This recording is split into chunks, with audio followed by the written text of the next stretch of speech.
আসসালামু আলাইকুম ওয়া রাহমাতুল্লাহি ওয়া বারাকাতুহু বিসমিল্লাহ ওয়ালহামদুলিল্লাহ ওয়াসসালাতু ওয়াসসালামু আলা রাসূলিল্লাহ ওয়া বা'দ। ঈমানদারের বেশ কিছু বৈশিষ্ট্য আছে, এর মধ্যে অন্যতম একটি বৈশিষ্ট্য হলো ওয়া মিম্মা রাযাকনাহুম ইউনফিকুন। আল্লাহ সুবহানাহু ওয়া তাআলা যে রিজিক তার জন্য বরাদ্দ করেছেন, পুঁজিভূত করেছে, সেখান থেকে সে ব্যয় করে। মহাগ্রন্থ আল কোরআনে আল্লাহ সুবহানাহু ওয়া তাআলা দেয়া এই উদাত্ত বাণী থেকে আমরা বুঝতে পারি ঈমানদার মাত্রই তিনি আল্লাহর রাস্তায় ব্যয় করবেন, যা আল্লাহর সন্তুষ্টি অর্জনের অন্যতম মাধ্যম। এছাড়াও তার সম্পদকে পরিশুদ্ধ পরিচালিত করতে যাকাত কিংবা ব্যয় সাদাকার কোনো বিকল্প নাই। প্রিয় দর্শক শ্রোতা, আপনারা দেখছেন মাহে রমাদান কেন্দ্রিক যমুনা টেলিভিশনের প্রতি রাতের নিয়মিত আয়োজন বরকতময় সাহারি, প্রেজেন্টেড বাই বিআরবি কেবলস। আপনাদের সাথে আছি আমি মোহাম্মদ হিদায়েতুল্লাহ। আর আজকের আলোচনার বিষয় রমাদানে দান সাদাকার গুরুত্ব ও তাৎপর্য। গুরুত্বপূর্ণ এই আলোচনা আজকে দুইজন আমন্ত্রিত মেহমানকে দাওয়াত দিয়েছি, এই পর্যায়ে পরিচয় করে দিচ্ছি। আমাদের সাথে আছেন প্রখ্যাত আলেমে দ্বীন, বিশিষ্ট ইসলামিক চিন্তাবিদ, লেখক, কলামিষ্ট, গবেষক, টোলারবাগ কেন্দ্রীয় মসজিদের সম্মানিত খতিব, তরুণ উদীয়মান মুফাসসির কোরআন ফদিলাতুল শেখ মাওলানা আজিজ আল কাউসার হাফেজাহুল্লাহ। আসসালামু আলাইকুম রহমতুল্লাহ। ওয়ালাইকুম আসসালাম রহমতুল্লাহি ওয়া বারাকাতুহু। আপনি কেমন আছেন? আলহামদুলিল্লাহ, আলহামদুলিল্লাহ, আল্লাহ ভালো রেখেছেন। আপনাকে সুস্বাগতম জানাচ্ছি চমৎকার আয়োজনে। আলহামদুলিল্লাহ, শুকরান, জাযাকাল্লাহ খাইর। প্রিয় দর্শক শ্রোতা, বরকতময় সাহারি প্রেজেন্টেড বাই বিআরবি কেবলস আজকের এই পর্বে, এই অনুষ্ঠানে আরও একজন বিদগ্ধ ইসলামিক স্কলার আছেন, যিনি অনেক ওস্তাদের ওস্তাদ এবং একটি ঢাকায় অবস্থিত একটি মাদ্রাসার সম্মানিত উপাধ্যক্ষের দায়িত্ব পালন করছেন। ফদিলাতুল উস্তাজ শেখ মাওলানা মিজানুর রহমান আল আসলামী হাফেজাহুল্লাহ, সম্মানিত উপাধ্যক্ষ, কাজীপাড়া সিদ্দিকিয়া ফাজিল মাদ্রাসা, ঢাকা। আসসালামু আলাইকুম রহমতুল্লাহ। ওয়ালাইকুম আসসালাম রহমতুল্লাহ। আহলান ওয়া সাহলান শেখ। শুকরান লাক। জাযাকুমুল্লাহ খাইরান। আপনাদের দুজনকে চমৎকার আয়োজনে সুস্বাগতম জানাচ্ছি। আমি শুরুতেই মাওলানা আজিজ আল কাউসার হাফেজাকাল্লাহ আপনার কাছে আসতে চাই যে রমাদানে দান সাদাকার গুরুত্ব তাৎপর্য আজকের আমাদের নির্ধারিত বিষয়। আমরা দেখেছি যে রমজান মাসে অন্য মাসের তুলনায় মানুষ সকল কেন যেন দান করতে বেশি পছন্দ করেন।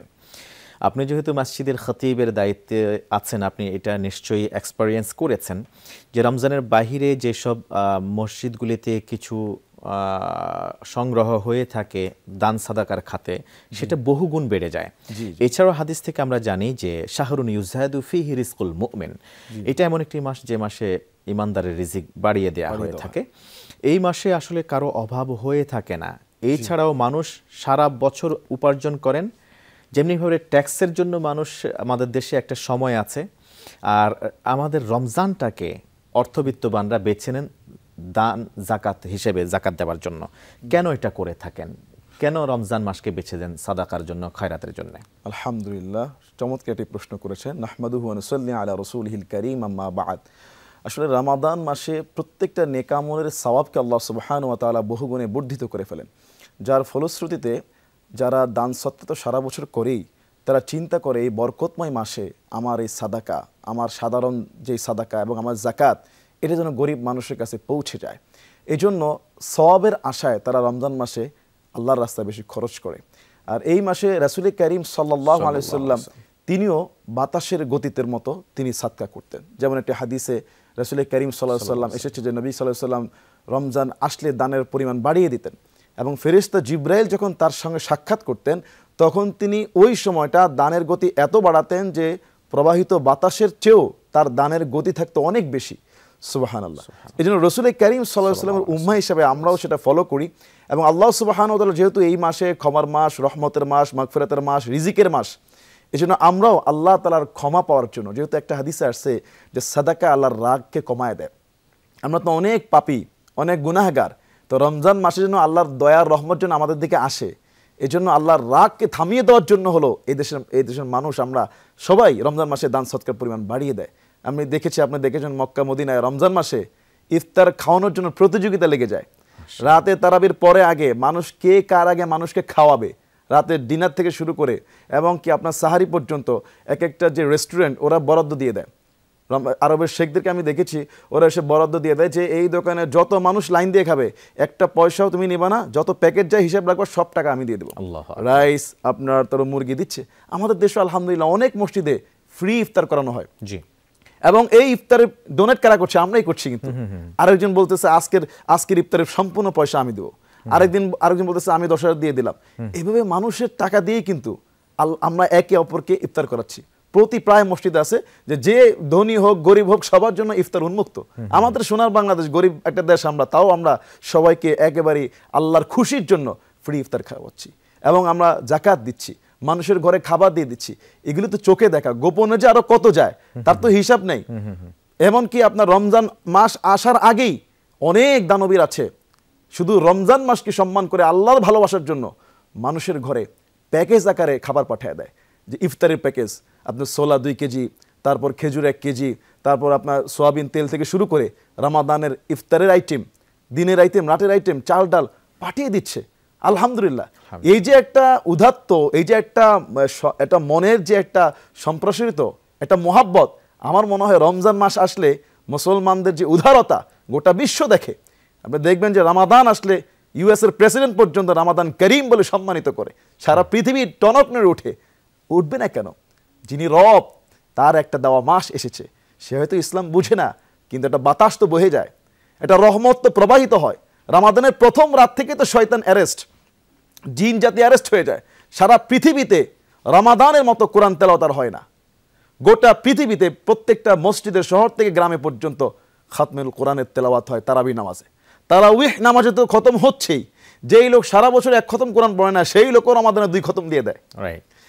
এবং বিশেষ করে এই ক্ষেত্রে আমাদের মা বোনরা এগিয়ে আছে, তারা 2-3 খতম পড়ে ফেলে। এবং এত রহমত, মানুষের হৃদয়টা এতটা প্রশস্ত হয়ে যায়। রামাদান আসলে সে নিজের জন্য খরচ করে, পরিবারের জন্য খরচ করে, মানুষকে খাবার দেয়। এবং রমাদানে দেখবেন ভিক্ষুকের সংখ্যা কিন্তু বেড়ে যায়। কেন বেড়ে যায়? তারা নিশ্চয়ই পায়, সারা বছর হয়তো সেরকম পায় না। এই রামাদান 1 মাসে একজন ভিক্ষুক, সেও স্যাটিসফাই আলহামদুলিল্লাহ যে এই মাসে তারও ভালো কাটে, তারও ঈদ ভালো যায়, তারও সাহারি ব্যবস্থা হয়, ইফতারির ব্যবস্থা হয়। কেন হয়? মানুষ দেয়, মানুষ আল্লাহর খুশির জন্য দেয়, সওয়াবের আশায় দেয়। কোরআনুল কারীমের মধ্যে আসছে যে আল্লাহ তাআলা কোরআনের আয়াতে এভাবে বলেছেন যে তুমি যে দান করতেছো এটা একটা বীজ বপন করলা। দানটা হলো একটা বীজের মতো। আমরা একটা ধানের একটা বীজ থেকে একটা শীষ হয়, সেই শীষ থেকে 7টা শীষ বের হয়, প্রত্যেকটা শীষে 100 করে দান হয়। তাহলে একটা ধান থেকে 700 ধান। আল্লাহ সুবহানাহু ওয়া তাআলা কোরআনে বলেছে তোমার দানটা হলো আমার কাছে এমন, তুমি দান করলা যেন একটা বীজ লাগিয়ে দিলা, এখান থেকে 700 গুণ 7টা বীজ তোমার জন্য বেরিয়ে যাবে এবং বহু গুণে আল্লাহটা বর্ধিত করে দেয়। এই সাদাকার কারণে আল্লাহর রাগ থেমে যায়। সাদাকার কারণে ওই বান্দার সামনে তাকদিরে লেখা থাকা যেই দুর্ভাগ্য লেখা আছে, যেই বিপদ মুসিবত আছে, সাদাকা মানুষের বিপদকে কাটিয়ে দেয়, মুসিবতকে কাটিয়ে দেয়।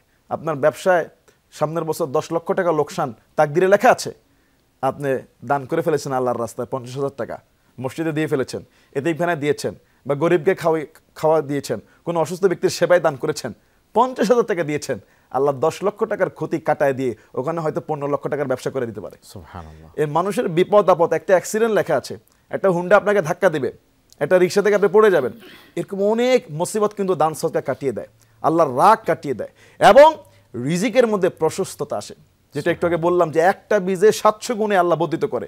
এটা কি সওয়াবের পাশাপাশি তার আপনার অর্থ সম্পদের মধ্যে বরকত আসে, তার রিজিকের সিকিউরিটি আসে। যাকাত কেন দেয়? যাকাত তো বলা হচ্ছে রিজিকের সিকিউরিটি। এটা যাকাত, এটা আমরা যে যাকাতটা দেই এটা আমার দয়া না, এটা আল্লাহর হুকুম, এটা হক, এটা সম্পদের হক, হাক্কুল লিসাইলি ওয়াল মাহরুম, যারা বঞ্চিত, যারা গরিব, তাদের হক এটা দিতে হবে। আর এটা দিলে আল্লাহ তাআলা যে যাকাত হোল্ডার, নিশ্চয়ই সে সম্পদশালী না হলে তো যাকাত দেওয়া নেওয়া হয় না। আল্লাহ তার ব্যবসাকে, আল্লাহ তার চাকরিকে, আল্লাহ তার রিজিকের খাতগুলোকে সিকিউরিটি দিয়ে দেয়, নিরাপত্তা দিয়ে দেয়। এখানে কোনো চোর ডাকাত হামলা করতে পারে না, তার এই রিজিকে অন্য কেউ দখল করতে পারবে না। এই যাকাত মানুষের রিজিককে সেফটি দিয়ে দেয়। এবং মানুষ যখন দান সদকা করে আল্লাহ তার রিজিকের বরকত বাড়িয়ে দেয়। সর্বশেষ পৃথিবীতে তো বরকত আছেই, কিয়ামতের ময়দান তো একটা আছে যেখানে কেউ কারো উপকারে আসবে না, যেখানে নিজের মা তার ছেলেকে ভুলে যাবে। ইয়াউমা ইয়াফিরুল মারউ মিন আখি, ভাই ভাইয়ের কাছ থেকে পালিয়ে যাবে। ওয়ালা ইয়াসআলু হামিমুন হামিমা, বন্ধু বন্ধুকে জিজ্ঞাসা করবে না। দুনিয়াতে যে বন্ধুর জন্য বন্ধুকে ফোন দিলে রাত 2টা বাজে হাজির হয়ে যায়, কিয়ামতের ময়দানে বন্ধু বন্ধুকে খোঁজ নেবে না, জিজ্ঞাসা করবে না। পিতা তার মাতাকে, পিতা মাতা থেকে, ভাই থেকে, স্ত্রী থেকে, সন্তান থেকে মানুষ পালাবে। সেই দিন আজকে আমার আপনার গোপন দানটা, প্রকাশ্য দানটা ওই দিন দাঁড়ায় যাবে। সুবহানাল্লাহ। আল্লাহ পাক রব্বুল আলামিন দেখবে এই বান্দা তো আমার রাস্তায় আমার খুশির জন্য এই খরচ করেছে, আজকে তার নেকামলের একটু ঘাটতি, এই দানের টাক্কা দিয়ে তার নেকামলকে ফিল আপ করে আল্লাহ তাআলা জান্নাতে পৌঁছে দেবে। হাদিসের মধ্যে আসছে যে 7 শ্রেণীর লোককে আল্লাহ তাআলা আরশ আজিমের ছায়ার নিচে স্থান দেবে। 7 প্রকারের লোককে, যেদিন আল্লাহর আরশের ছায়া ছাড়া কারো কোনো আরশ, কোনো ছায়া থাকবে না। তার মধ্যে একটা আছে 7 নম্বরেই আছে, যেটা 7 কি 6 নম্বর যে পয়েন্টটা আসছে, যে এমন দান যে ডান হাতে দেয় বাম হাত টের পায় না। অর্থাৎ এমনও কিছু দানকারী আছে যারা এতটা গোপনে দেয় যে তার নিজের বাম হাত টের পায় না। বলে হুজুর তাহলে কি প্রকাশ্য দান করা যাবে না? হ্যাঁ, প্রকাশ্য দান করা যাবে আরেক ভাইকে উৎসাহিত করার জন্য, যে আমি দিলে সেও দিবে, প্রতিযোগিতা করবে, এটা জায়েজ আছে। কিন্তু লোক দেখানো দান, এটা কিন্তু নিষেধ। লোক দেখিয়ে দান করা যাবে না, যে আমি দিলে মানুষ আমাকে বাহবা দিবে, মানুষ আমার নামে মারহাবা দিবে, মানুষ আমাকে আগামীতে এই সমাজের অধিপতি ভাববে। এই ক্ষেত্রে যদি আপনি শো অফ করেন, জাকাতের শো অফ অনেকে করে, যে উনি 1 কোটি টাকা জাকাত আসছে, কিন্তু 10 লক্ষ টাকার কম দামি শাড়ি ক্রয় করে পুরা গ্রামের মানুষকে তার বাড়ির সামনে এনে সিরিয়াল দিয়ে সাংবাদিক এনে ছবি তুলে শো অফ করে, এই দান কিন্তু কবুল হবে না। দান করতে হবে আল্লাহর খুশির জন্য, ইখলাসের সাথে। হতে পারে সেটা প্রকাশ্য, জায়েজ আছে আরেক ভাইকে উৎসাহিত করার জন্য, হতে পারে সেটা গোপনে। আর গোপন যেই দানটা মানুষ করবে, কিয়ামতের ময়দানে আল্লাহর আরশ আজিমের ছায়ার নিচে আল্লাহ তাকে স্থান করে দেবে। মাশাআল্লাহ, আপনি চমৎকার আলোচনা করছিলেন, আমরা তো তন্ময় হয়ে শুনছিলাম। আকরামাকুমুল্লাহ। আমরা যাবো এবার ফজিলাতুল শেখ মাওলানা মিজানুর রহমান আল আসলামী আপনার কাছে। আমরা শুনেছি যে রমজান মাসে মানুষের দানের মাত্রা বাড়িয়ে দেন এবং তারা অকাতরে দান করতে থাকেন, উদারতা তাদের বেড়ে যায়। এর কারণগুলিও আমরা জেনেছি। এখন যদি আপনি আমাদেরকে বলতেন যে সাদাকার গুরুত্ব কতটুকু, বা সাদাকা করা জরুরি কিনা, করলে কিভাবে করা উত্তম, মহাগ্রন্থ আল কোরআন হাদিসে এসছে, এই বিষয়গুলি যদি একটু তুলে ধরতেন প্লিজ। ইন্নাল হামদুলিল্লাহ ওয়াসসালাতু ওয়াসসালামু আলা রাসূলিল্লাহ আল্লাযী লা নাবিয়্যা বাদা। অত্যন্ত গুরুত্বপূর্ণ একটি আলোচনা। আল্লাহ সুবহানাহু ওয়া তাআলা নিজেই সমস্ত সম্পদের মালিক। তিনি আমাদেরকে স্বল্প সময়ের জন্য, কিছু মুহূর্তের জন্য মালিক বানিয়েছেন, পরীক্ষা নেওয়ার জন্য যে আমরা আল্লাহর পথে কতটুকুন দান করতে আগ্রহী হই। কারণ আল্লাহ সুবহানাহু ওয়া তাআলা আমাদেরকে সম্পদ দিয়ে বলিষ্ঠ কণ্ঠে কোরআনুল কারীমের মাধ্যমে আমাদেরকে জ্ঞাত করলেন, অফি আমওয়ালিহিম হাক্কুল লিসাইলি ওয়াল মাহরুম, তাদের সম্পদের মধ্যে রয়েছে যাচনাকারী এবং বঞ্চিতদের জন্য অধিকার। অর্থাৎ যারা আমাদের দিকে হাত বাড়াবে তাদের হাত নিচের হাত, আর আমরা যারা তাদের হাতে কিছু দেব, আমাদের হাতটা উপরের হাত। হাদিস শরীফে আসছে ইয়াদুল উলিয়া খয়রুম মিন ইয়াদিস সুফলা, উপরের হাত নিচের হাত থেকে উত্তম। দানকারী দানের মাধ্যমে সে একজনের চাইতে একটু উঁচু স্থান অবস্থান করতে পারে। শুধু কি তাই, রাসূল করিম সাল্লাল্লাহু আলাইহি ওয়াসাল্লাম বলেছেন, দানের মাধ্যমে একজন লোকের বিহেভটা প্রকাশিত হয় কোরআনের দায়িত্বহীন বক্তব্য, ও আম্মা সাইলা ফালা তানহার, আর যারা যাচনাকারী তাদেরকে তুমি ধমক দিবে না। আর আল্লাহর হাবিব বলেন আরেকটি জিনিস সুস্পষ্ট হয়, দানকারী আল্লাহ তাআলার বন্ধুতে রূপান্তরিত হয়। আস-সাখিয়্যু হাবিবুল্লাহ। মাশাআল্লাহ, এর চাইতে আর চমকপ্রদ সুযোগ কোথেকে আসতে পারে, কিভাবে হয়? আর রমাদানুল মুবারক, যেখানে অবারিত রহমত, বরকত, আল্লাহ প্রদত্ত আমরা পেয়ে যাচ্ছি। আর এই রমাদানুল মুবারক এত বরকতময় হওয়ার পেছনে যে কোরআনুল কারীম, সেই কোরআনুল কারীমে 100 আয়াতে আল্লাহ সুবহানাহু ওয়া তাআলা বিভিন্নভাবে দান করতে উদ্বুদ্ধ করেছেন। এমনকি দান না করলে কি শাস্তি হবে তাও দ্ব্যর্থহীন ভাষায় আল্লাহ ঘোষণা করেছেন, ওয়াল্লাযীনা ইয়াকনিজুনা আয-যাহাবা ওয়াল ফিদ্দা ওয়া লা ইউনফিকুনাহা ফী সাবিলিল্লাহ ফাবাশশিরহুম বিআযাবিন আলীম। কত মারাত্মক কথা! যারা সম্পদ জমা করবে, পুঞ্জীভূত করবে, যারা স্বর্ণ এবং রৌপ্য জমা করবে, আল্লাহ রাস্তায় তা ব্যয় করবে না, আল্লাহ পাক বলছেন হাবিব তাদেরকে আপনি শুভ সংবাদ দিন। এটা তো শুভ সংবাদ হতে পারে না। সমস্ত মুফাসসিরিনে কেরাম এই ফাবাশশির হুমের ব্যাখ্যা উল্লেখ করেছেন, আল্লাহ তাদেরকে তিরস্কার করেছেন, আল্লাহ তাদেরকে ঠাট্টা করেছেন যে সম্পদ দিলাম আমি, কিন্তু তুমি আমার রাস্তা ব্যয় করছো না। আপনি দেখবেন ছোট বাচ্চাকে যদি একটা হাতে আপেল দেন, এরপরে যদি বলেন আব্বু আমাকে একটু দাও, সে দেখবেন চিমটি কেটে আপনাকে একটু দিবে, আপেল দিবে না, আপেলের চামড়া দিবে। আল্লাহ ততটুকুন পেলেও খুশি। বান্দা তুমি সব দেওয়া দরকার নেই, তুমি তোমার যা লাগবে সব খরচ করো, তারপর তোমার অতিরিক্ত সম্পদ থেকে তুমি কিছু আমার রাস্তায় ব্যয় করো। সুবহানাল্লাহ। রমাদানুল মুবারক যে মাসে আমরা দান করছি জাকাতের মাধ্যমে, দান তো বিভিন্নভাবে, স্বাভাবিক দান হতে পারে, জাকাত তো অলঙ্ঘনীয় বিধান, জাকাত যে অস্বীকার করবে তার তো ঈমান নেই। লা ঈমান লিমান লা যাকাত আলা, রাসূল করিম সাল্লাল্লাহু আলাইহি ওয়াসাল্লাম বলেছেন তার তো ঈমান নেই যে জাকাত দেয় না। জাকাতকে অস্বীকারকারীকে, জাকাত অস্বীকারী যে হবে সে বেঈমান হয়ে যাবে, ইসলাম থেকে খারিজ হয়ে যাবে। আপনারা জানেন রাসূল করিম সাল্লাল্লাহু আলাইহি ওয়াসাল্লামের অসংখ্য অগণিত সাহাবীদের মধ্য হতে দুজন সাহাবীর ব্যাপারে আপনাদের সম্যক ধারণা আছে। তন্মধ্যে একজন আবু বকর সিদ্দিক রাদিয়াল্লাহু তাআলা আনহু, সহজ সরল নম্র ভদ্র মানুষ।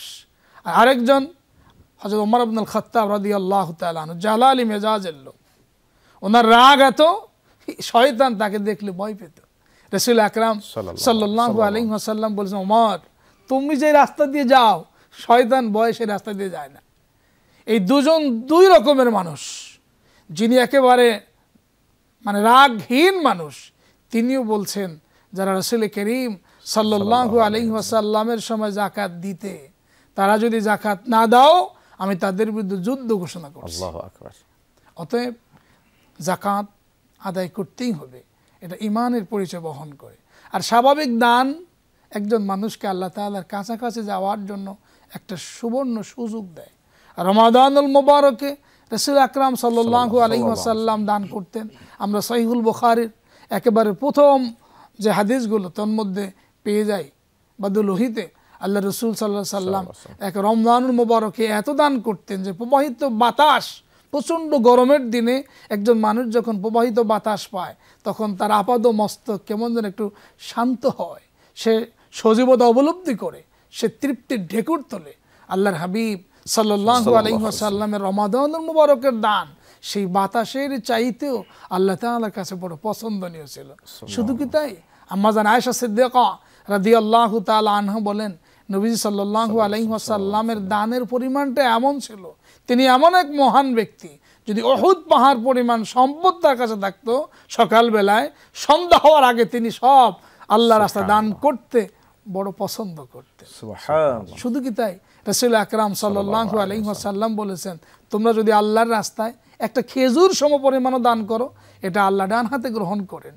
তোমরা যেমন উটের বাচ্চাগুলো লালন পালন করো, আল্লাহ নিজে এটাকে লালন পালন করেন, হতে হতে এটা পাহাড় পরিমাণ হয়ে যায়।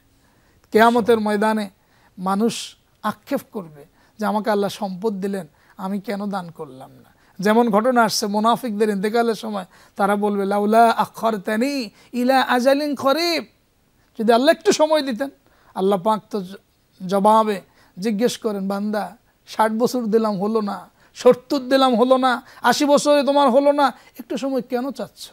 তখন বান্দা বলে ফাসাদ্দাকা, আমি দান করতাম, ওয়া কুম মিনাস সালিহিন, দান করে করে তোমার নেককার বান্দাদের অন্তর্ভুক্ত হতাম। আল্লাহ সুবহানাহু ওয়া তাআলা তখন জানিয়ে দেন যে আল্লাহ সময়কে ন্যূনতম, সামান্যতম একটা মুহূর্তের জন্য আর বাড়াবেন না। যা আল্লাহর সিদ্ধান্ত, ডিসিশন ইজ ফাইনাল, চূড়ান্ত হয়ে গেছে, তোমার যাওয়ার সময় হয়ে গেছে। তো সে সময় বুঝলে তো হবে না। ইসলাম একজন ইমানদারকে আল্লাহর পথে দান করতে উৎসাহ প্রদান করে। কোরআনুল কারিমে অনেক আয়াত রয়েছে। রাসূল আকরাম সাল্লাল্লাহু আলাইহি ওয়াসাল্লাম বলছেন, তোমার দান করার মতো অর্থ অ্যাবিলিটি নাই, তুমি তোমার ভাইয়ের সাথে একটু মুস্কি হাসি দাও, সুবহানাল্লাহ, এটাও তোমাকে আল্লাহ দানের সওয়াব দান করে। শুধু কি তাই, তোমার সম্পদ নেই, রাস্তার পাশে একটা গাছ, ফল গাছ লাগাও, ওই গাছ থেকে মানুষ খাবে, পাখিতে খাবে, তোমার আমল নামে আল্লাহ সব লিখে দেবে। ইসলাম শাশ্বত, ইসলাম চিরন্তন। একজন মুসলিম যদি ইসলামের বিধানগুলো মানে, তাহলে সে শুধু আল্লাহর প্রিয় হবে না, মানুষেরও প্রিয়ভাজন হয়ে যাবে। রাসূল আকরাম সাল্লাল্লাহু আলাইহি ওয়াসাল্লাম বলেছেন, আস-সাখিয়ু করিবুম মিনাল জান্নাহ, দানশীল ব্যক্তি জান্নাতের নিকটে চলে আসে। ও করিবুম মিনাল্লাহ, আল্লাহর কাছে চলে যায়। ও বাঈদুন আনিন নার, জাহান্নাম থেকে দূরে চলে যায়। পক্ষান্তরে যিনি বখিল, দান করে না কৃপণ, সে তো জাহান্নাম থেকে দূরে যায় না, জাহান্নামের কাছে আসে, জান্নাত থেকে দূরে যায়, আল্লাহর থেকে দূরে সরে যায়। অতএব আমাদের দায়িত্ব রমাদানুল মোবারকই শুধু নয়, রমজান হলো একটা ট্রেনিং। আমরা বেশি বেশি দান করে আমরা অভ্যাসকে পরিবর্তন করব, যে আমাদের ভিতরে আটকিয়ে রাখা এই প্রবণতাকে আমরা ছেড়ে দেব, আমরা দান করব। দান করতে করতে আল্লাহ তাআলার প্রিয়ভাজন হব। আল্লাহ সুবহানাহু ওয়া তাআলা অনাথ, দুস্থ, হতদরিদ্র মানুষগুলোর পাশে দাঁড়িয়ে আল্লাহর সন্তুষ্টি অর্জন করবার জন্য অকাতরে দান করবার সুযোগ আমাদেরকে দান করেছেন। এটা আমরা রমজানে কাজে লাগাবেন। আল্লাহ কবুল করুন। অনেক অনেক ধন্যবাদ জানাচ্ছি আমাকে। চমৎকার আলোচনা করছিলেন কোরআন এবং সুন্নাহর আলোকে, যে দান করা কতটা গুরুত্বপূর্ণ, জরুরি, নিজের কল্যাণের জন্যই আমাদেরকে দান করা উচিত। আল্লাহ সুবহানাহু ওয়া তাআলা আমাদেরকে দানশীলদের কাতারভুক্ত করুন, আমিন। প্রিয় দর্শক শ্রোতা, আপনারা দেখছিলেন বরকতময় সাহারি, প্রেজেন্টেড বাই বিআরবি কেবলস। নিচ্ছি বিজ্ঞাপন বিরতি, ফিরবো ইনশাআল্লাহ তাআলা অল্প কিছুক্ষণের মধ্যেই। প্রিয় অনুষ্ঠানের সাথেই থাকুন। আসসালামু আলাইকুম ওয়া রাহমাতুল্লাহি ওয়া বারাকাতুহু। স্বাগত আরও একবারের মতো। প্রিয় দর্শক শ্রোতা, আপনারা দেখছেন বরকতময় সাহারি, প্রেজেন্টেড বাই বিআরবি কেবলস। আপনাদের সাথে আছি আমি মোহাম্মদ হেদায়েতুল্লাহ। আর আজকের আলোচনার বিষয় রমাদানে দান সাদাকার গুরুত্ব ও তাৎপর্য। গুরুত্বপূর্ণ এই আলোচনায় আমাদের সাথে স্টুডিওতে যুক্ত আছেন দুইজন ফজিলাতুল শেখ। শুরুতে আছেন ফজিলাতুল শেখ মাওলানা আজিজ আল কাউসার হাফেজাহুল্লাহ, এবং আরও আছেন ফজিলাতুল উস্তাজ মাওলানা মিজানুর রহমান আল ইসলামী হাফেজাহুল্লাহ। আপনাদেরকে আরও একবার মতো স্বাগত জানাচ্ছি। মাওলানা আজিজ আল কাউসার হাফেজাহুল্লাহ, আপনার কাছ থেকে আমরা যে বিষয়টি শুনতে চাইব এবার, সেটি হলো দান সাদাকার ফজিলতের কথা আমরা জানতে পেরেছি। কোন কোন খাতে দান করা বেশি জরুরি বলে আপনি মনে করেন? যেই খাতে দান করলে অনেক বেশি কল্যাণ সাধিত হবে, মানুষ অনেক বেশি উপকৃত হবে, সেই দানের খাতগুলি যদি আপনি পাশাপাশি আপনার আলোচনায় তুলে ধরেন। আলহামদুলিল্লাহ, মাশাআল্লাহ, চমৎকার একটি কথা বলেছেন। অনেক সম্পদশালী আছি যে আমরা কোথায় দান করব বুঝতে পারে না, এমন জায়গায় আছে দান করে ফেলি যেখানে প্রয়োজন নাই। অথচ আল্লাহ সুবহানাহু ওয়া তাআলা কমন একটা দানের খাত কিন্তু কোরআনে বলেও দিয়েছে, ইন্নামাস সাদাকাতু লিল ফুকারাই ওয়াল মাসাকিনি ওয়াল আমিলিনা আলাইহা ওয়াল মুআল্লাফাতি কুলুবুহুম ওয়া ফির রিকাব ওয়াল গারিমিনা ওয়া ফি সাবিলিল্লাহি ওয়া বিনিস সাবিল।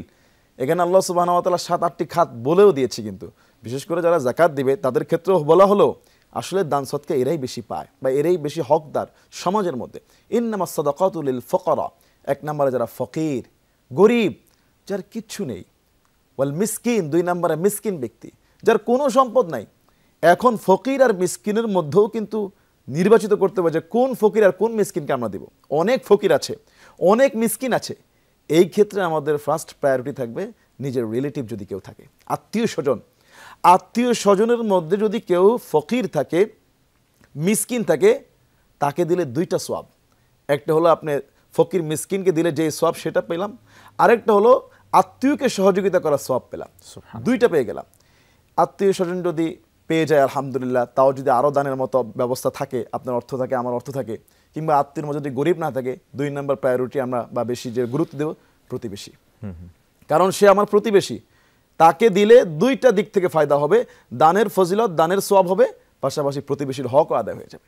এই জন্য অনেক গরিব আছে, অনেক মিসকিন আছে। আমরা সমাজে যারা দান সদকা করি বা যারা আমরা জাকাত দেই, প্রত্যেকটা জাকাত দেনওয়ালা যদি তার গরিব আত্মীয়কে, তার গরিব প্রতিবেশীকে যদি হেল্প করতো, সহযোগিতা করতো, আমার বিশ্বাস বাংলাদেশে কোনো মানুষ দারিদ্র থাকতো না। প্রত্যেকটা মানুষ কোনো না কোনোভাবে এস্টাবলিশড হয়ে যেত। ওই যে বিশৃঙ্খলাভাবে দেওয়া হয়, কোথায় দিতে হবে, কাকে দিতে হবে, কোন খাতে দিতে হবে, এই সম্পর্কে ধারণা না থাকার কারণে। ইন্নামাস সাদাকাতু লিল ফুকারাই ওয়াল মাসাকিন ওয়াল আমিলিনা আলাইহা ওয়াল মুআল্লাফাতি কুলুবুহুম ওয়া ফির রিকাব ওয়াল গারিমিনা ওয়া ফি সাবিলিল্লাহ। এখানে বলা হয়েছে যারা ঋণগ্রস্ত ব্যক্তিকে আমরা সদকা করে তাকে সহযোগিতা করতে পারি। ঋণের বোঝায় সে একেবারে কাবু হয়ে গিয়েছে, তাকে আমরা দান সদকা করতে পারি। কোরআন বলছে তাকে দান করো, সদকা করো, সেজন্য ঋণ থেকে মুক্ত হয়ে, পেরেশানি মুক্ত হয়ে সেজন্য জীবনযাপন করতে পারে। আল্লাহর রাস্তায় যারা দিন প্রতিষ্ঠার কাজে যারা নিয়োজিত রয়েছে তাদেরকে সদকা করা। এরকমভাবে যারা মুসলিম হচ্ছে তাদেরকে সহযোগিতা করা যেতে পারে। এরকম অনেকগুলো খাত আছে। তবে এক নম্বরে ফকির, মিসকিন, গরিব, ঋণগ্রস্ত, বিপদগ্রস্ত, মুসিবতগ্রস্ত এবং আল্লাহর রাস্তায় যারা রয়েছে এদেরকে সহযোগিতা করা, দানের এই খাতগুলো কোরআনের মধ্যে বলাও রয়েছে।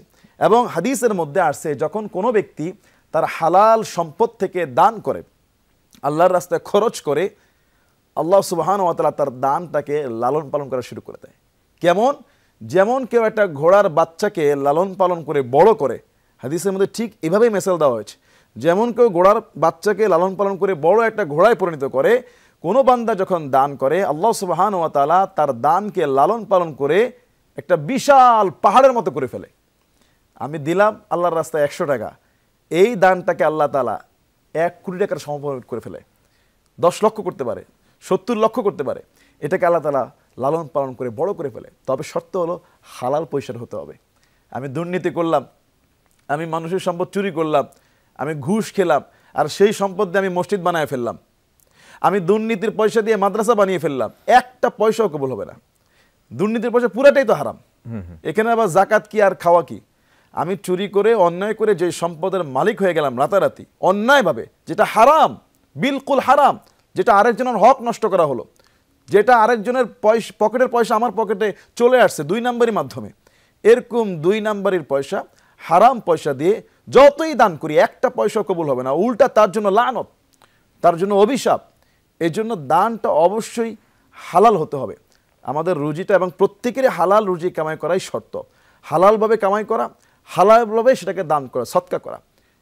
এমন অনেক জন হয়ে যায় যে আমি সেদিন এক জায়গায় এক লোককে দান করতে গিয়েছি, তো এক ভাই আমাকে বলছে, আপনি যে মসজিদের সামনে যে বসে আছে এই লোককে যে দান করছেন আপনি জানেন তার যে এখানে 2টা বাড়ি আছে?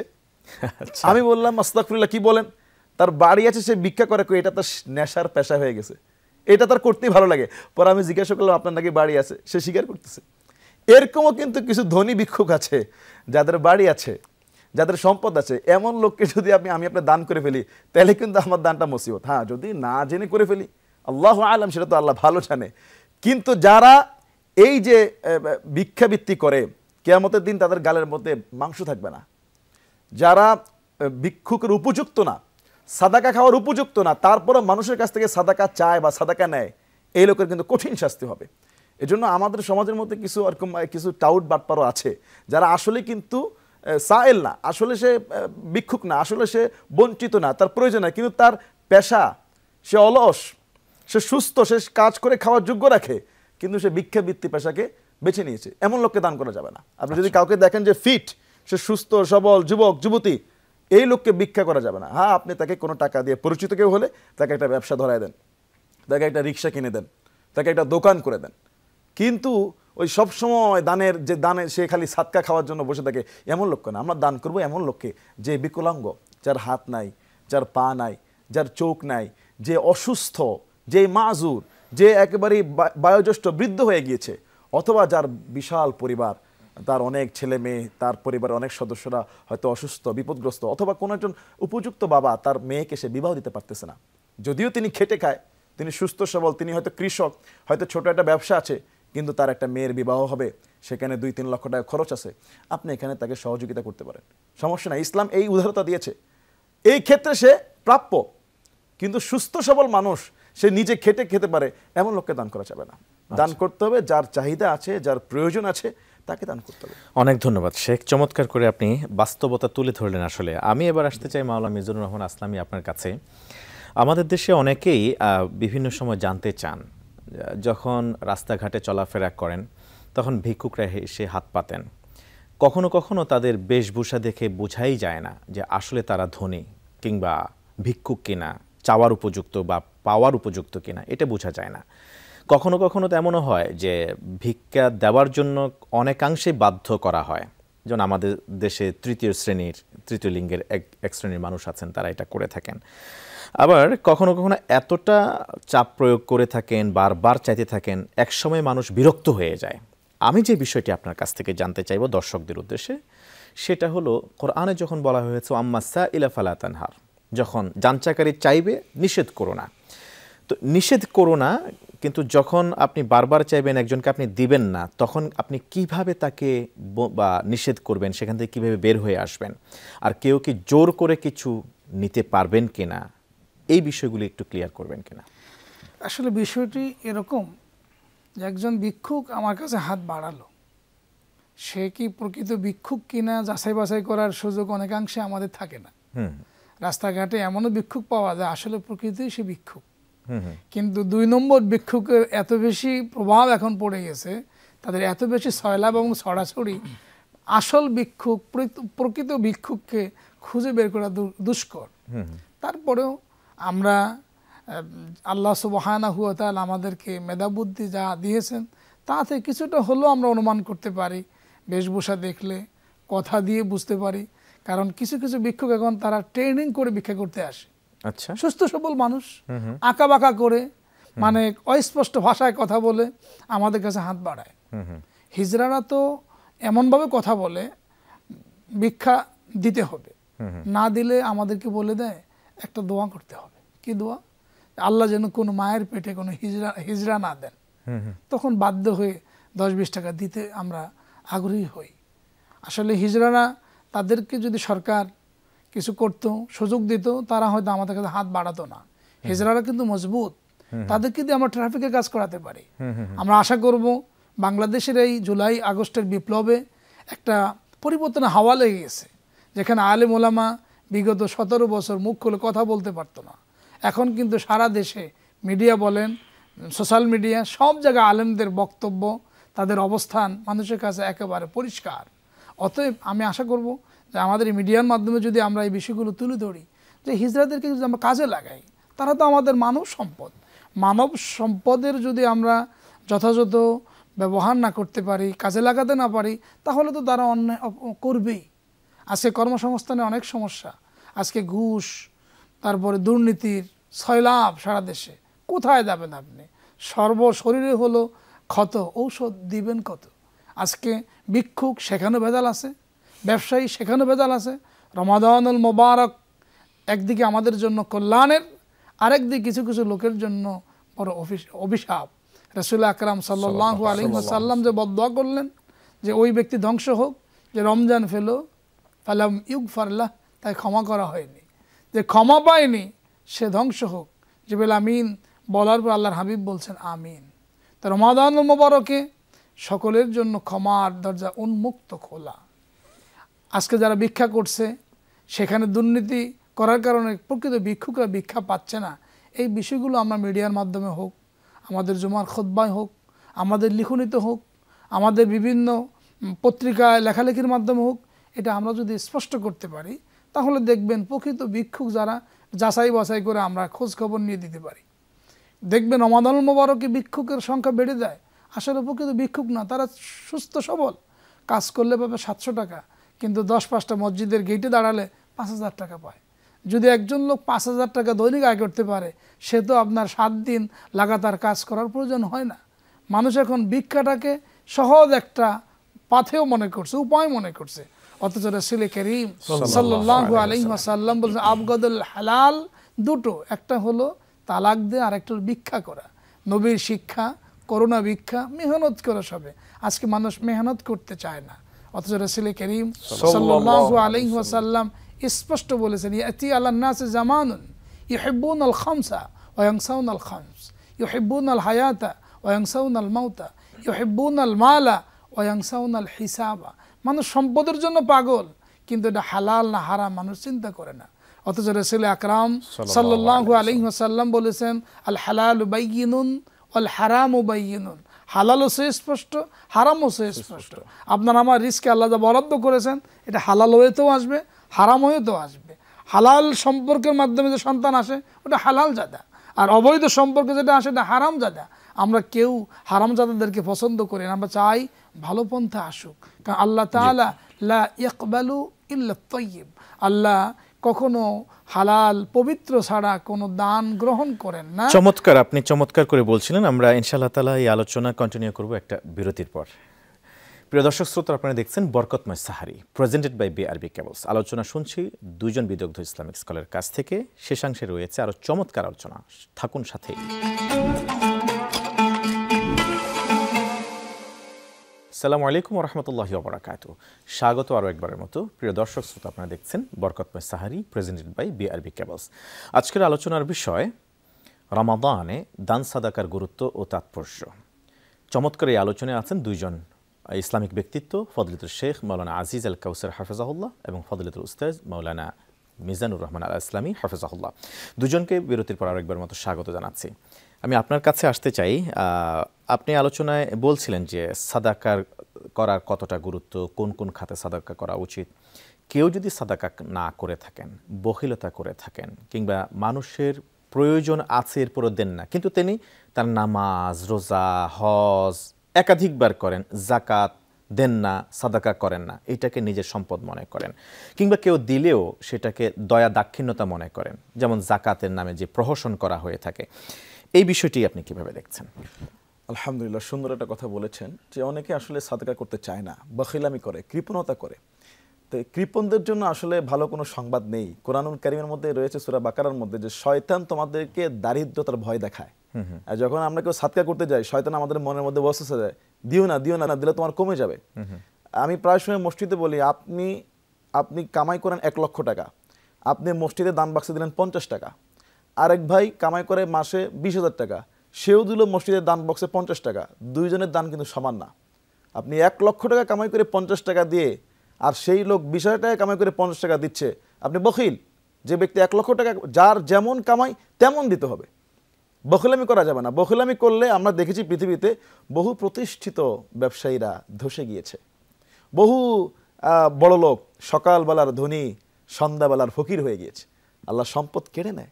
উনফুক বলা হয়েছে, ইয়া আদম তুমি ব্যয় করো, আল্লাহ তোমার জন্য খরচ করবে। সুবহানাল্লাহ। বলা হয়েছে আদম তুমি খরচ করো, তোমার উপর আল্লাহ খরচ করবে। সুবহানাল্লাহ। আল ইয়াদুল উলিয়া খায়রুম মিনাল ইয়াদিস সুফলা, নিচের হাতের চেয়ে উপরে হাত শ্রেষ্ঠ। আমরা যখন দেই, উপরে হাত থাকে, নিচে যে দেন সাইল নেয়, হাদিসে আসছে যে উপরে হাতটা শ্রেষ্ঠ, আল্লাহর কাছে পছন্দ।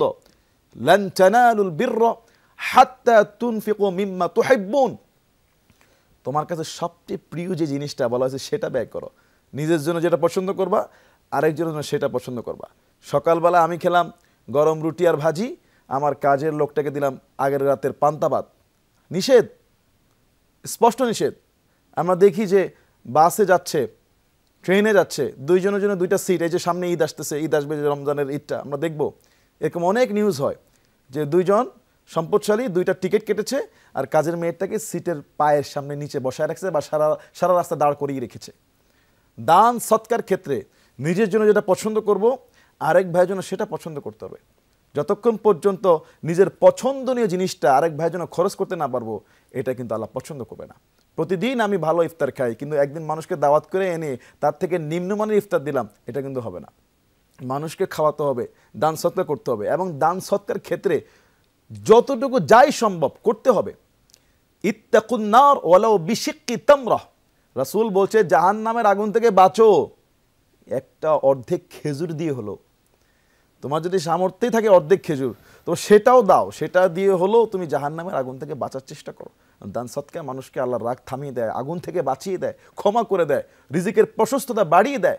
বলা হয়েছে ইয়া নিসা, হে নারীরা, তোমার প্রতিবেশীর বাসায় একটা ছাগলের যে খুর, এই খুরের গোশত পাঠাইতো, তুমি তুচ্ছ তাচ্ছিল্য মনে করে না। ভাই বোন, যে এটা দিলে আবার কি হবে? মনে করেন আমি আজকে বাসার মধ্যে পায়া রান্না করলাম, গোশত না, তো গোশতর মধ্যে পায়ার হাড্ডির মধ্যে তো একটা খুর, একটা হাড্ডি, এটা তো একটা নেহারির হাড্ডি হতে পারে। সাপোজ বলছি আর কি, বিষয়টা এমন না যে আমি 10 কেজি গোশত এনে শুধু খুঁড়িয়ে দিলাম, বিষয়টা এমন না। আমার কাছে আছেই কয়েকটা পা, ছাগলের 4টা পা আছে, আমি একটা পা কিভাবে দেই ওনাদেরকে? রাসূল বলছে এটাকেও তুচ্ছ মনে করিও না, এটাও দাও, এটাও সওয়াব আছে। তুমিও খুর খাচ্ছ, তাকেও খুর দিচ্ছ, সমস্যা নাই তো, তোমারই আছে এটা, তুমি নিজের খাবার, এটাকেও তুচ্ছ মনে করিও না। এমন কি তোমার ভাইয়ের দিকে তাকায়া ফাইন লাম তাজিদ ফাবিকালিমাতিন তাইয়্যিবা, তোমার ভাইয়ের দিকে তাকিয়ে একটু সুন্দর কথা বলাটা, এটাও সাদকা। কিছু নাই একটু মুচকি হাসি দিলা, কিছু নাই একটু সুন্দর কথা বললা, এটাও সাদাকা। রাস্তা দিয়ে হেঁটে যাচ্ছি, একটা কলার খোসা পড়ে আছে, আমি তো দেখেছি, সাইড দিয়ে চলে গেলাম, এটা ইমানদারের পরিচয় নয়। এই ভেবে আমি সরিয়ে দিলাম যে পিছনের আরেকটা ভাই আসবে, অন্যমনস্ক হয়ে তার পায়ের নিচে কলার খোসা পড়বে, সে স্লিপ খেয়ে পড়ে মাথা ফেটে যাবে, বড় দুর্ঘটনা হয়ে যাবে। আমি এই কষ্টদায়ক বস্তুটা রাস্তার সাইডে সরিয়ে দিলাম, এটাও সাদকা। হাদিসে আসছে তুমি এটা একটা সাদকার কাজ করলা, এটা একটা উত্তম কাজ করলা, সওয়াবের কাজ করলা, সাদাকায়ে জারিয়ার কাজ করলা।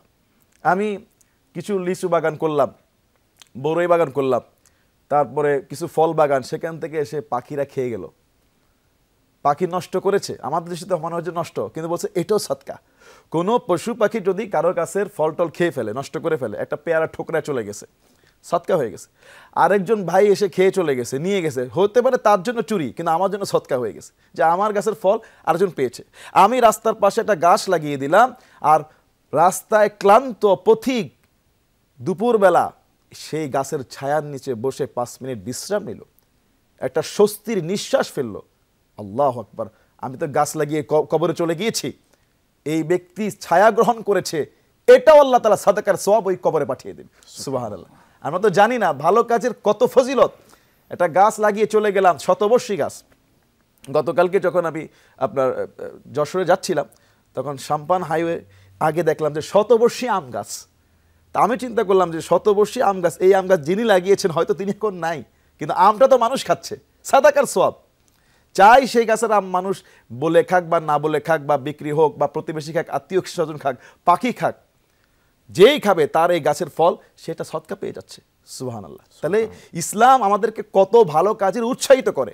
আর এই সদকা থেকে যদি কোনো ব্যক্তি হাত গুটিয়ে নেয়, সামর্থ্য থাকার পরও, এই বছর আমার সামর্থ্য ছিল যে আল্লাহর ঘরে 1000 টাকা দেওয়ার, এই রমজানে জুমার বক্সে 500 টাকা দেওয়ার সামর্থ্য ছিল, আমি দিলাম না, হতে পারে আগামী রমজানে এই 500 দেওয়ার তৌফিক আর থাকবে না, তখন 50-এ নেমে আসতে পারে, 10-এ নেমে আসতে পারে। তো মানুষ আসলে আল্লাহর প্রতি ইয়াকিনটা কম। মানুষ যদি এই ইয়াকিন রাখতো, দিবে আল্লাহ। এবং হাদিসে আসছে সাদাকা কখনো কমে না, সাদাকা দিলে কখনো মাল কমে না, এটা হাদিসের স্পষ্ট ভাষা। কেউ যদি সাদাকা দেয় তার সম্পদ থেকে, তার মাল কমবে না। বাস্তবতে মনে হবে আমার পকেটে 1000 টাকা আছে, আমি 500 দিয়েছি, 500 মাইনাস হয়ে গেছে, কিন্তু হাদিসে আসছে মাল কমবে না। এই 500-এর বিনিময়ে যে কত 500 ঢুকবে মানুষ কল্পনাও করতে পারবে না। ওয়ারযুকহু মিন হাইসু লা ইয়াহতাসিব, কুরআনের সূরা তালাকের আয়াত, যে ওমাইয়াত্তাকিল্লাহ, তুমি আল্লাহকে ভয় করো, যে ভয় করো, হ্যাঁ তুমি আল্লাহকে ভয় করো, ওয়ারযুকহু মিন হাইসু লা ইয়াহতাসিব, আল্লাহর ভয়ে যখন তুমি আল্লাহর খুশির জন্য সদকা করবা, ইবাদত করবা, গুনাহ থেকে বেঁচে থাকবা, আল্লাহ যে কোথায় থেকে রিজিক দিবে তুমি ধারণাই করতে পারবা না, কল্পনাই করতে পারবা না। কিন্তু মানুষ বখিল মনে করে যে দিলে মনে হয় কমে যাবে, দিলে কমবে না। বরং আমরা দেখেছি যারা দানবীর, ওরা দিন দিন আরো দানবীর হয়ে ওঠে। কেন? ওই যে আল্লাহর তরফ থেকে পাচ্ছে, সে অনুভব করতেছে। আমি দেখেছি, আপনি তো দেখেন মুসল্লিদের মধ্যে, যে দেয় খালি দেয়, আর যে দেয় না ওর অভাব লেগেই থাকে। আপনি সম্পদ আছে দিচ্ছেন না, কালকে একটা অপারেশন শুরু হয়ে যাবে, আপনার এই অমুক জায়গায় দুর্ঘটনা, অমুকের এই অসুস্থতা, এখানে লাগবে সেখানে লাগবে, ছড়ায় যাবে। আপনি বরং আজকে দিয়ে দেন, মসজিদে আসে এই মুহূর্তে দিয়ে দেন, না দিলে কালকে তার ডবল চলে যাবে। মেয়ের পিছনে যেতে পারে, ছেলের পিছনে যেতে পারে, স্ত্রীর পিছনে যেতে পারে, আপনার পিছনে যেতে পারে, ব্যবসা লস হয়ে যেতে পারে। এগুলি হাদিসে স্পষ্ট আছে। দান সদকা দিলে কমে না, এটা বাড়ে। এজন্য বখিলামি করলে নিজের লস, দুনিয়াও হারাবে, আখিরাতও হারাবে। আর দিলে দুনিয়াও আল্লাহ সুন্দর করে দিবে, আখিরাতও সুন্দর করে দিবে, অন্তরের প্রশস্তা বাড়বে, তার দান পেয়ে যে উপকৃত হবে সেও দোয়া করবে। রাইট রাইট, চমৎকার করে আপনি বলছেন, মাশাআল্লাহ, জাযাকুমুল্লাহ খাইরান। আমরা এবার আসতে চাই মাওলানা মিজানুর রহমান আল ইসলামী আপনার কাছে। রমজানে আমরা সিয়াম সাধনা করি, রমজানের গুরুত্ব তাৎপর্যর কথা আমরা জানি। একটা রোজা রাখলে কী সওয়াব হবে, এই রমজানে নিরবিচ্ছিন্ন ইবাদত করলে আল্লাহকে পাওয়া যাবে। কারণ আল্লাহ হাদিসে কুদসিতে বলেছেন, রাসূলের জামানে আসসাউমু লি ওয়া আনা উজজাবি। আল্লাহকে পাইতে কার না মন চায়? যাদের সম্পদ আছে, খাওয়ার উপযুক্তিতে আছে, তাদের সেই আসবাবপত্র আছে, তারা তো আলহামদুলিল্লাহ ইফতারেও চমৎকার খাবার, ডিশ মেনু থাকে, রাতেও তারা পেট পুরে ভর পেটে খায়, সারাদিন রোজা রাখেন, তার কষ্ট উপলব্ধি করেন না।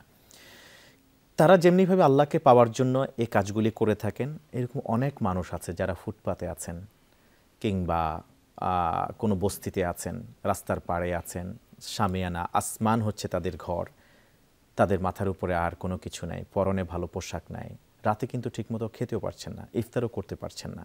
আমরা যখন দান সাদাকা নিয়ে কথা বলছি, আপনার কাছ থেকে আমরা জানতে চাইব, মসজিদের দান সাদাকার কথা আমরা জানি, পাশাপাশি যদি আপনি এই যে দুস্থ হতদরিদ্র মানুষ, ভুকানাগা মানুষ, হাভাতে ভুগছে এমন মানুষগুলি, যারা রোজা ভাঙার জন্য ইফতার করবার সামর্থ্য নাই, রোজা রাখার জন্য সাহারি করবার জন্য সামর্থ্য নাই, এদের জন্য আমাদের কি করা উচিত মনে করেন আপনি?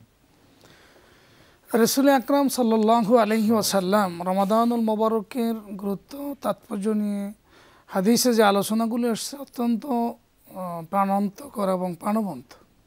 কিন্তু আমরা মসজিদে যারা যাই, খতিবের কাছে আলোচনা শুনি এবং নামাজি পরস্পরের দরদ বুঝি, কিন্তু রাস্তার টোকায় রাস্তার মানুষগুলো খোঁজ খবর অনেকে আমরা নেই না। রমাদানুল মোবারক আসছে, শাহরুল মুওয়াসাত, সহমর্মিতার মাস। আমরা তো রমজানুল মোবারককে একটা নির্দিষ্ট সময় পানাহার খাওয়া দাওয়া থেকে বিরত থাকি, আর ওরা তো সারা বছর অভুক্ত থাকে।